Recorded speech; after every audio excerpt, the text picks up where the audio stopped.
Good evening, folks. It's Diamond with the Oppenheimer Ranch Project Magnetic Reversal News and Shinrin Yoku, the Oppenheimer Ranch News Network, bringing you a grand solar minimum update Saturday, October 17th, right around midnight Mountain Time. Take a look at the models. Heavy snow falling all over the U.S. Not a peep from the mainstream. It's all about this said, he said, she said. But the big news is up to 12 inches of snow is expected in the Bighorns this weekend. Travelers have been advised. Keep calm. It's boom time. Now, the Cameron Peak Fire are moving very fast. Crews forced to retreat. This is the largest wildfire in Colorado history and one of the longest running droughts that we have ever seen in the last 100 years. Now, these droughts forces CPW, that's Colorado Fish and Wildlife, to order fish salvage at Waiatoya Reservoir. This is in my region, where you can happily go to this reservoir, which is down 100 feet, and catch all the salmon and trout you want beyond regulation. That means you can catch 100 trout per day until they drain this baby. They're going to drain this down to the lower reservoir, but in the meantime, all of you that are in the San Luis Valley near La Veta, including Pagosa Springs, get out there if you have a license and smoke some fish this fall. You can catch thousands of fish for free here in this waterway, where the fish are accumulating in huge numbers in small amounts of water. It's almost like, well, free food. The first significant snowfall of the season hits this weekend. Temperatures stay below average through the next week. A potent storm targets Minnesota over the weekend, bringing the first significant snowfall to the season. But what we want to point out is the high temperatures coming on Minnesota today. This is the national digital forecast for the high temperatures ending Friday, October 16th. And you can see the highest temperatures here. The highest, La Crosse, not even in the state, across the state line, but 45 in Minneapolis, 43 to the north, 41, 37, 36, and 36 in International Falls as the high. Yes, in the middle of October. And if we look at the GFS model, it is quite impressive. We're going to see this first blast here coming Sunday, like a spike right through. Take a look at that. Montana, Wyoming, heavy snow into the mountains. And then a secondary system during the week, Monday, Tuesday, Wednesday, Thursday, is going to cover North Dakota, most of Minnesota, and some of Wisconsin, bringing heavy snow to the northeast. And that's starting right here, Saturday night. Maine, it should be insane. Heads up, New Hampshire. Vermont's going to pick up some, as well as Massachusetts by October 19th. And then let's just run these models through. The big push comes right here. And we're talking next Thursday the 21st, Wednesday the 21st. And this is just a few days out. Look at this system moving in. Oh, quite impressive. It may even bring snow down to East Texas. This East Texas snow is showing up Tuesday on October 27th. And there could be some unprecedented things happening across the upper 48 in the coming days. Now, this is just a model, but each single model run beyond the last has shown more and more snow in more and more epic ways than I can imagine. Seismic update. No quakes of note. Most recent quake up here in the mid-ocean ridge, Greenland Sea. This will transverse down here to Iceland. Maybe we'll get a kick up of activity in some of the volcanoes there, but we also have had activity in the New Madrid region here. Let's check a look at what this is. This is Oklahoma. This is a frac quake, so no worries there. We had a cacophony of quakes over the last 24 hours in the Aleutians here, but those have quieted down. Kamchatka was getting into it, quieted down. All is quiet on the Western Front. That's good news for you.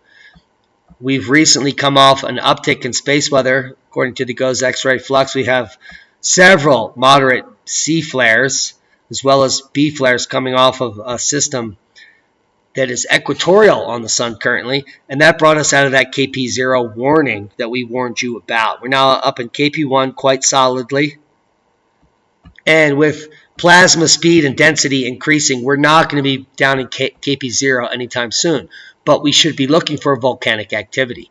And there has been a slight uptick in volcanoes over the last 24 hours due to that KP0 40-hour period. Hello! And the uptick includes bringing to the forefront here Carinci volcano to 15,000 feet. Semeru, Fuego, and Ketaminsk over there at the Kamchatka also popping out to 10, 15,000 feet. So slight uptick in the volcanoes, nothing significant. Let's come over to John Ferrer. They're still looking for donations for their new server. There has been no uptick in activity. Otherwise, they'd be reporting on it, which is good news. Now, new papers coming out, stressed out volcanoes more likely to collapse and then erupt. Well, hello. There is an amazing study going on where they're following the fissures and the cracks from the Kilauea eruption and other eruptions to determine the 0-point energy needed to make the blast occur. So there is definitely excellent science going on as far as volcano forecasting. Will they relate that to the grand solar minimum, increased cosmic rays, and what's happening with the sun? It's anyone's guess. But we're going to be watching it closely. Now, long-standing scientific enigma has been solved. Groundbreaking discovery finally proves that rain really can move mountains. Now, I read the paper, and there is nothing groundbreaking in the paper. That's not it. But it is linked at the bottom of this page about rain and erosion bringing up mountains. Now, they've done this study in the Himalayas, and what they determined was that the higher the mountains, the more the erosion and the higher the uplift. Or that's what I got out of it. So I would say do your own research. Reference here has been removed of all things. So the reference I clicked on down here was actually a reference to a paper, and now it is a reference to nothing. So that's the state of mainstream media these days. Science Tech Daily, basically just a dogma producing sharticle. Now in this journal I picked up, someone sent me this from Past, and I don't know who they are, but this is coming from some data that we published up to 3 years ago that diminishing solar activity is detrimental to Canadian prairie agriculture. There are papers going back to the 1960s that prove this. People are now claiming up in Canada that this is a groundbreaking study that proves that solar activity has an effect on Canadian prairie agriculture. Now, I can assure you that dozens of us have been reporting on this for up to 4 years, that the papers are in, and that when the solar activity goes bleak, Canadian agriculture goes dead. And this paper just simply confirms that. So we'll leave you links to the paper and how we're entering a grand solar minimum and how all the data shows that crop loss, famine, and failure is ongoing. Yeah, there's not an increase in anything, including crop output. There is a decrease in crops in the Canadian provinces that we predicted 3 years ago would occur. And I can't find a single graph to show that. But please read the paper over here at Past Information. Yeah, because we already said it. But now they printed it. Past extinctions of Homo sapiens species. Homo species. Now we're talking Homo heidelbergensis, Homo erectus, Homo any species that has flat feet like we do. These extinctions coincided with increased vulnerability to climate change. Now these schmucks got funded, all of them. 1, 2, 3, 4, 5, 6 schmucks, all funded to bolster the climate change narrative. So they simply added it to their paper right here, climate change, which allowed them to use the funding. Probably several $1 million for all of these PhD candidates, whoever they are. It doesn't matter. They're all frauds. And because their conclusions can be read here. Climate change is a major factor in evolution, shaping the history of life on Earth. Well, these idiots are so deluded with the term climate change. Climate change can occur if a huge comet impacts Earth, in which case it wouldn't be climate change, it would be comets as the factor of the climate change. That's not what they're telling you in this paper, which they got funded millions of dollars for. Now, if the magnetosphere shifted every 12,000 or 24,000 years, and there was a magnetic excursion or reversal, cosmic rays rained in, the magnetosphere waned. Climate change is an inevitability of that, but the actual forcing mechanism is magnetic reversal. So here in the highlights, that you can see how light the science is when they're claiming climate change, which is a newly derived term over the last several decades, is the forcer of climate. And now, in this case, evolution. Climate change causes evolution. Well, duh, climate change is happening all the time. So if you're going to use that as correlation as causation, you're just as pathetic as anyone I've ever witnessed. There is no data to support that climate change in this paper causes evolution. What they're showing is that evolution is occurring during times when climate is changing at its maximum. But the actual induction of the climate change is not discussed. Is it a rapid loss of ice? Is it a cosmic catastrophe? Is it cosmic rays? Are there impactors involved? None of that gets discussed, which makes this a complete sharticle and a waste of your taxpayer dollars. Now, Leo Labs indicates no collision of the Soviet satellites and the Chinese rocket. We put this paper out just 8 hours before the collision, hoping for the best, and we've got the best result. There has been no collision. There is no catastrophic cascading effect of satellite collisions. Now, I would like to make a rebuttal to all the people that are like totally clueless and didn't actually listen or watch the video. Because if you watched the video and actually listened, it was so short you couldn't have missed the point. And the point is that space is filled with debris.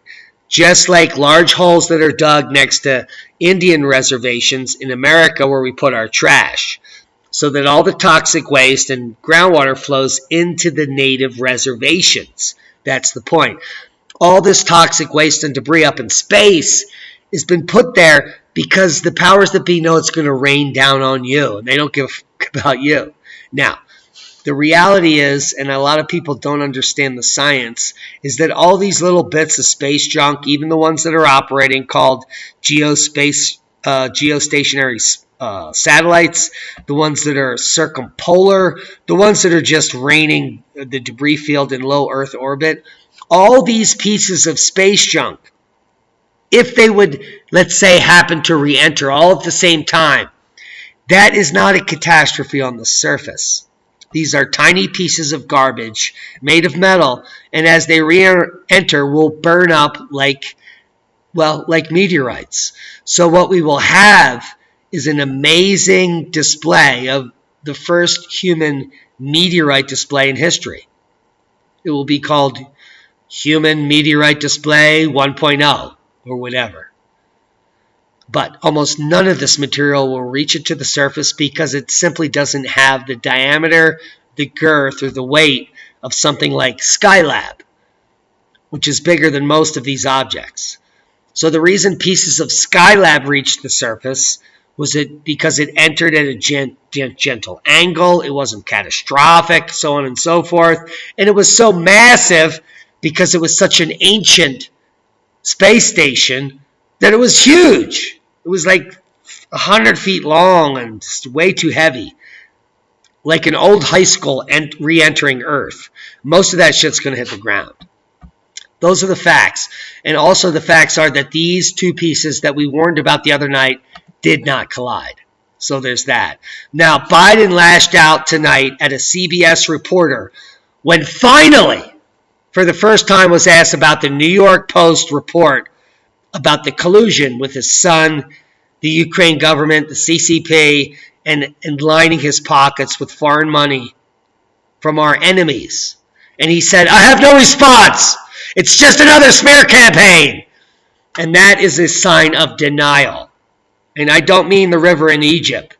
I mean the first stage of him coming to terms with the end of his career, which involves his son in collusion between this prick who's losing his mind and this prick who's already lost his mind and happened to leave his laptop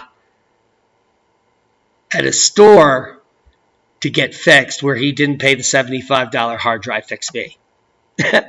And yet, he goes through all these phases, and here he's caught in one of the images on his own laptop. Why would you save an image on your laptop if you passed out with a meth pipe in your mouth?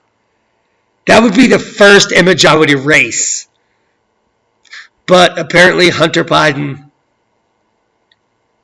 well, he loves that photo just as much as he loves his dad and the tens of millions of dollars he was corruptly given with no experience to raise money for anybody. Are you kidding me? This guy is your financial advisor? Hello! There he is over there last year. Hope you got something out of the video.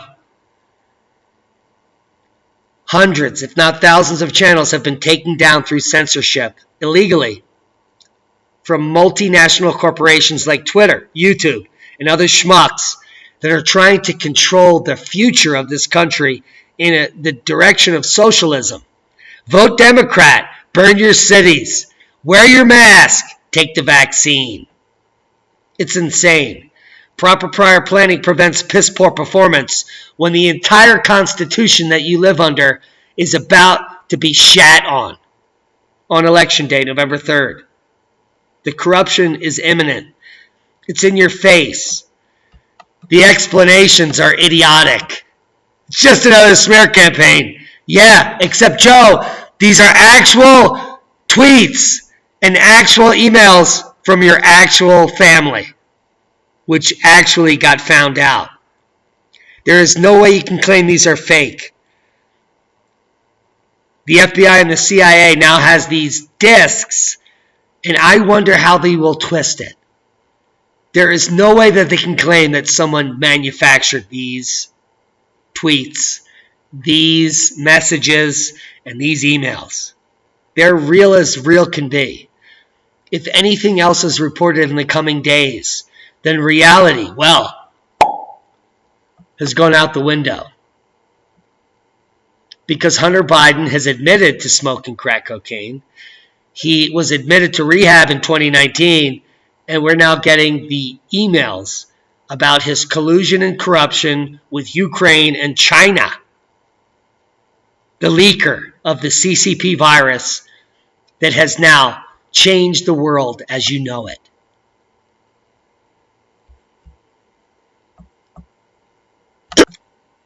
Share this with like-minded people.